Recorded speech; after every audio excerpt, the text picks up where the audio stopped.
Hello, everyone, and welcome to episode 11 of Don't Count Your Calories. In this episode, we're going to talk a little bit about why men and women cheat. And also, don't forget to give us 5 stars on all your favorite platforms. Thanks again for listening and tuning in. We're also starting to launch a lot of episodes and clips on YouTube, so you can check us out on YouTube at Don't Count Your Calories. And don't forget all your favorite platforms, Don't Count Your Calories, Instagram, TikTok. So with that, let's start right into the conversation. In your opinion, I'll ask you first, why do you think women cheat? This is a tough conversation because I don't know, naturally, from my perspective, I don't know that many girls that cheat. I feel like it's more okay. common. What? You don't have to pretend you're not throwing your friends under the bus. No, Okay? no, I'm not throwing my friends under the bus. So I don't know. I think from a girl's perspective, I don't think we physically cheat as much as we emotionally cheat. I think if you're in a relationship, a lot of the times you don't feel valued. You might not be feeling valued in that relationship, or you feel neglected. Maybe the relationship is slowly starting to wither away. And then you begin to emotionally disconnect from that relationship. And once you start to distance yourself from another person, even if you are in a relationship, your mind just begins to start to go different places. I just think it's a lot more common for women to cheat emotionally first, and then it turns into something more. What do you mean by emotional cheating? Emotional cheating is just being into someone without physically being together. So, You're starting to like another person while you're in a relationship. Exactly. Or you're starting to think about being with somebody else that isn't your partner. But I usually So you're don't. saying that's how it usually starts for a woman. You start thinking about being with someone else, start picturing yourself in a better scenario or a different scenario, or what you might perceive as a better scenario Or first, and then you take action. Or you might just be pondering the idea of being single again, and that you would rather be single compared to being in a relationship that is no longer working for you. I don't know that many girls that would just go out and just like physically cheat like how guys do. There are some guys that will just hook up with someone just for the physical aspect of it, and there's no emotional attachment at all. But for women, sex and like physical anything is usually much more of an emotional thing. That's It's actually not what just like all the guys. act. That's what all guys think. They're like, all right, if a girl's cheating, there's a lot of emotions involved, and it's like cheating with intent. Like women cheat with intent of giving a part of themselves to that other person now. You know what I mean? It's not just. Whereas guys, when they cheat, it's sometimes just like you said, it means absolutely nothing but a nut, let's say. So it's just like physical, not mental at all. Yeah, and I think age also plays a really big factor in it. If you're much younger, let's say you're in college or in high school and you're in a relationship and you might cheat 1 or 2 times, it's different than a man that's in like his 30s or 40s cheating with multiple women or even one time, because the relationship most likely isn't as serious. You don't really understand maybe as much the repercussions. I mean, below the age of 25, your brain isn't even fully developed. How can you even really know what you want in a relationship before that age? I would be less angry looking back on the fact of someone cheating when they're younger compared to someone when they're older.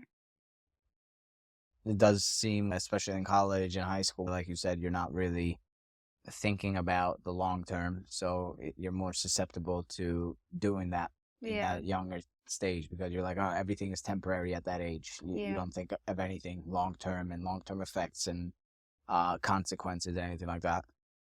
And yet when you're older and you have a family or you're pursuing a family and you do these things, you're more aware of what the consequences can be. It could be, I don't know, sometimes it is just a physical thing. And sometimes what you hear, especially like in media and like other interviews, it's like I would never do that with my wife, but I'll do that with some hoe on the street. It's like a sexual thing. So sometimes you don't want to go to those sexual extents with your partner, but you will. Over here, it's almost like you feel disrespectful doing that with your partner, and you're like, okay, I can disrespect so and so over here because they don't matter. Type of thing. What do you mean? Like if you're dating someone compared to just married to them? Or No, what do like you if, for mean? example, if you're married to someone, sometimes you're like, all right, I'm not going to do this sexual act with my wife. Oh, I You're see. like, but I'll do it to some random because I don't Like really maybe give a fuck something about them. really Disgusting, extreme. extreme and disgusting. Yeah. Let's say kinky. Yeah. You know what I mean? So you're like, I'm not doing that with my wife. That's disrespectful. You know, Yeah. but there was even, what is it called? I think it was a movie, Analyze That or something like that with Robert De Niro I don't know. back in the day. And he mentioned in that scene, he's like, are you kidding me? I would never do that to my wife. I'll only do Yeah. that to my girlfriend. You know, it's not that it's right, but that's just like certain factors that sometimes people think about, which technically speaking, you should be comfortable to do or discuss anything with Yeah. your partner, regardless of the fact. But I think also if you're going to cheat, I think the mindset would be is 100% that you're not going to marry that person. To, let's say if I'm in a relationship in college and I'm like, all right, this isn't really going anywhere. This isn't leading to anything super big or important. We're not going to have a family together. If you know you're going to marry someone, or if you think that you're going to marry someone, I don't know how you can get to the mindset of getting to the point of cheating. That's just not something that I would understand, because if you are going to marry someone or you plan on marrying someone, that means you respect them. And if you respect someone, how could you get to the point of saying in your head, oh, I'm going to go out tonight and I just met some random girl at the bar and we were talking and flirting and hit it off and we're going to hook up? If you're going to marry the person that's at home or potentially marry, why do you think someone would do that? I don't think like you're thinking about what's going on at home and whatever. And it's just maybe you're drunk or something. Yeah. And then it's just spur of the moment. And you're not really thinking about it at all. You're not trying either. It just one thing leads to the next. You're drunk, and then you're like not really stopping the situation from happening. You know what I mean? Especially if you're out, you're not stopping the situation when it presents itself. Mm-hmm. Some girls come in and talking to you. Instead of you stopping and be like, no, I'm in a relationship, you just keep it going. And I think that is all related to ego. It's like when you're younger as a guy in college, every time you get with a girl, you're like, yeah, nice. All your boys are like, ah, good shit, good job. And then sometimes people never grow past that. It's always that when you get with one more person, you're like, nice. You know what I mean? It's always like you're like boosting your ego. You're like, yeah, I'm wanted in a Yeah. sense. Like guys want to feel wanted. Yeah. So when they do that, it's just another ego boost, an ego trip. It's always ego related. It That's what it reminds is. yourself that even if you were single, that you would still be able to get with girls. Right.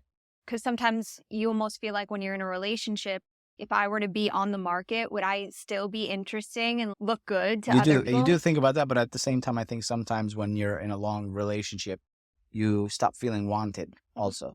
So you stop feeling wanted, so you don't get it anymore on a day-to-day because everybody gets comfortable. So you don't get the compliment at home, oh, you're looking good, or maybe you're not getting that.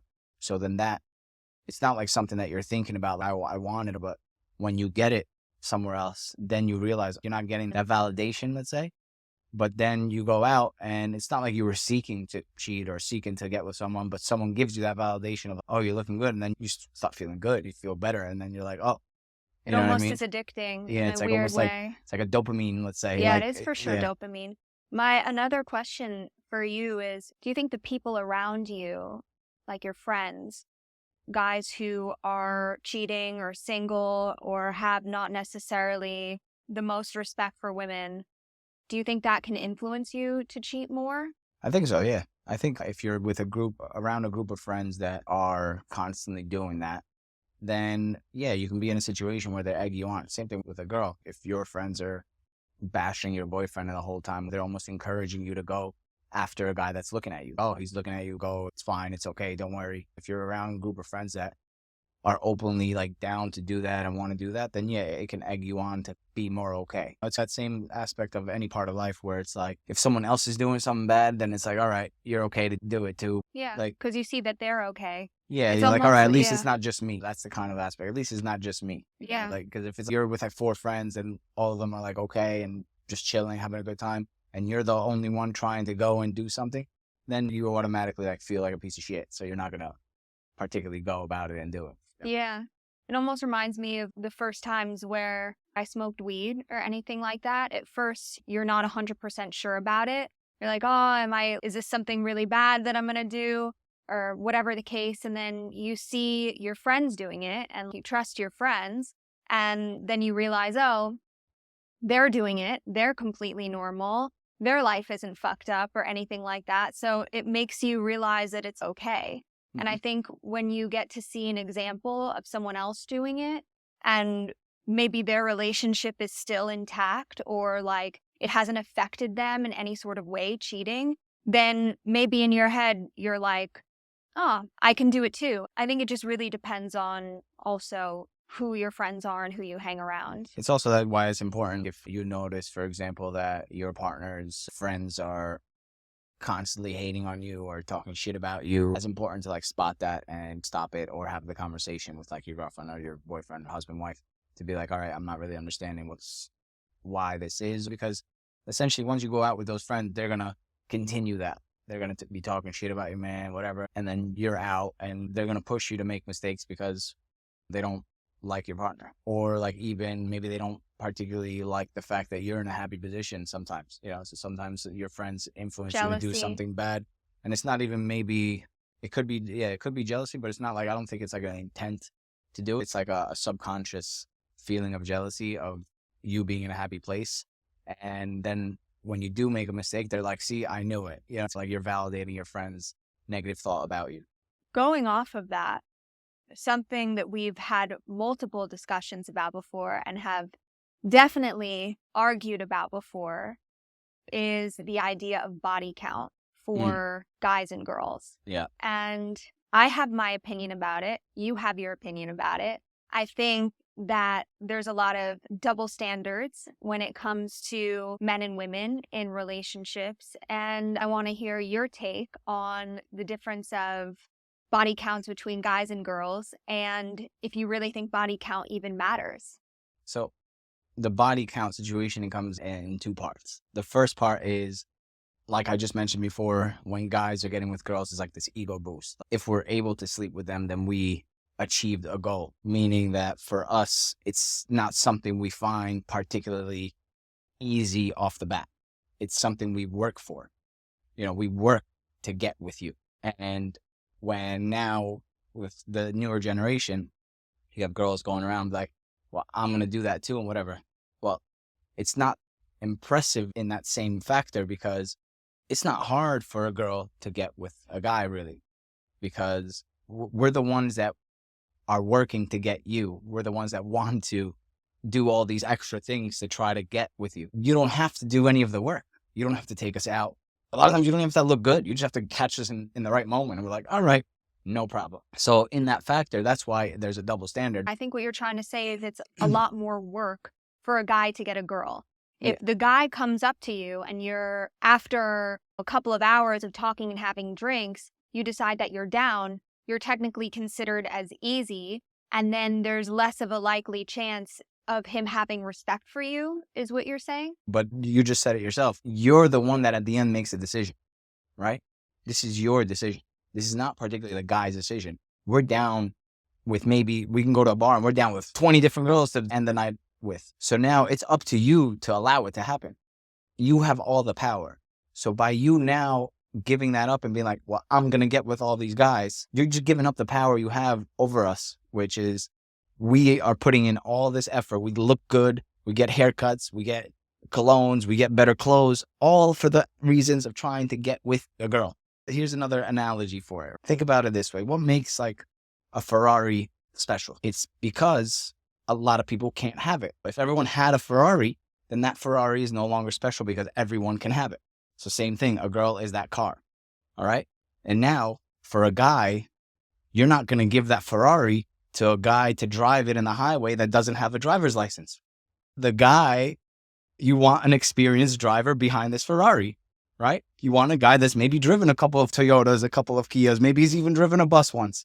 And now he gets the opportunity to drive this Ferrari and drives it so well now because he's driven all these other cars before. Now he knows how to drive it. He knows how to take care of it. He knows how to do oil changes and take it out, wash it and all these things. And he treats it perfect.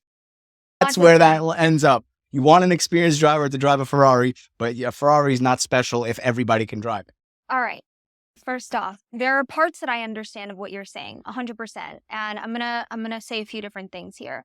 One, a woman is not a car. A woman is not an object. I understand that this is how a lot of men think, that women are like this shiny object or whatever it is. But at the end of the day, we're humans.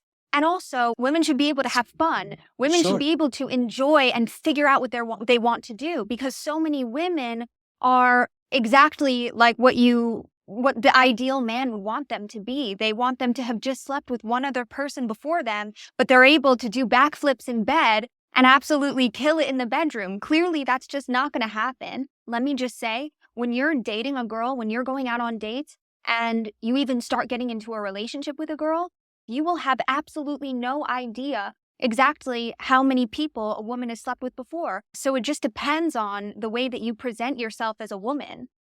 True. I mean, there's more to it, but I'm just explaining why just a body count, Yeah, specifically why we think and it's important and why I get it. I like the psychology behind it. Don't get me wrong. Yes, women should definitely be able to have fun, explore, but they should also understand, I think, like the understanding of how valuable a woman is to themselves is being Right. lost, because you want to be open and exploring, which is fine. But if if you're just as open as a man in that equal aspect, you're you're putting yourself at the same level of us. A woman is more valuable than a man in that regard. That's what I'm trying to say. I can understand what you're saying. And where I'm going to go with this is, I think the idea of feminism, OnlyFans, it's been taken to the extreme. And I don't Yeah. think that feminism and having ownership of your body is giving it up to anyone and everybody that you feel like, because then it just makes you exactly like what you said. When you are giving it so freely, either on OnlyFans or just taking really sexual pictures of yourself, then men are sitting there and being like, we love feminism. Right. Thank God for That's feminism. exactly what I'm This is trying to say. amazing. Feminism is the best thing to have ever happened to men. It made it so much easier for them to get sexy pictures of their girls. It made it so much easier. The minute that you're like, oh, I have ownership of my body, I could do whatever I want. Now we're just giving up sex easier. Now we're just doing It's whatever we want with our bodies. And we're giving the guys who we felt so objectified by, we're giving it up quicker now. That's not yeah, feminism. that's exactly the point I was trying to make. And maybe I didn't say the right words earlier, but yeah, now it's becoming so much easier for men. And at the same time, what it's causing a little bit is guys, especially, to be extra thirsty. You get with one girl and then you're on Instagram. There's plenty of guys that follow all these different girls on Instagram and are basically just thirsty, scrolling through their pictures of different girls' asses and bodies and all this stuff while they're with the girl. And then it's like the moment they get a girl, then they're already, fiending another one. And it just keeps going into this cycle. Like, all right, I got this one. Now let me, oh, look at this one. Oh, look at this one. So it's, yeah, that whole movement with the OnlyFans, it's making guys feel less like wanting to be with that one person less, because they want to, now everything's so open out there. They just want to keep going and trying all these different things. And they keep seeing more and more girls and more and more girls. And then they're always looking at, oh, well, this girl has a better this girl has a better that, this girl has a better that. And then they never want to be stuck with one because they feel like, oh, I could do better if I got this one. Everything these days is such an extreme. Women want to have ownership of their bodies, which we do in many ways. And now we're making money online showing them. And is that really considered having ownership of your body in a positive way? What I'm trying to say is, like, this wasn't point. Yeah. To be honest, if a woman wants power over a man, then don't have sex with him. If a guy's chasing you, he's taking you out on dates, don't have sex with him. Watch what happens. The amounts that this guy will keep doing above and beyond it, just get to that. He'll just keep going and going and do more and bigger things, because at the end of the day, when a guy is dating, the main goal is sex. Right. So if he's not getting it, he's going to do extra to try to get it. And if he doesn't, if he just stops after one date, one try, that's not the guy. You know what I mean? But I'm telling you, that's how a woman has power over a man, because a man's main goal, it starts when you're young. You're like 14, 15, trying to lose your virginity. And that's all we're fucking chasing the whole time. We want to impress a woman, and we're just trying to essentially get a woman to bed. That's our goal until we stick with one and then we get married and all that stuff. But at the moment, don't have sex with him, watch what happens. And then get back to us and let us know if that worked. Yeah, I completely agree. I understand what you're saying 100%. I think it's difficult because no matter what, there's always going to be a bit of a double standard. And if we want men to continuously court us and take us out on dates, pay for the date, do the whole thing, then you shouldn't at the end of that date be giving up the thing that he wants the most. This is something that you should be holding on to. If you want that level of treatment, you also have to hold yourself to a really high standard as well. With that, thank you guys for listening to episode 11 of Don't Count Your Calories. Don't forget 5 stars on Apple, 5 stars on Spotify, and subscribe to our YouTube channel to watch more videos of us talking about what we talk about. We're adding the full episodes now, so you guys can watch this entire full episode on YouTube, not just have to listen to it and see the little clips. So we would really appreciate you watching. Let us know what you think, and we will talk to you next time.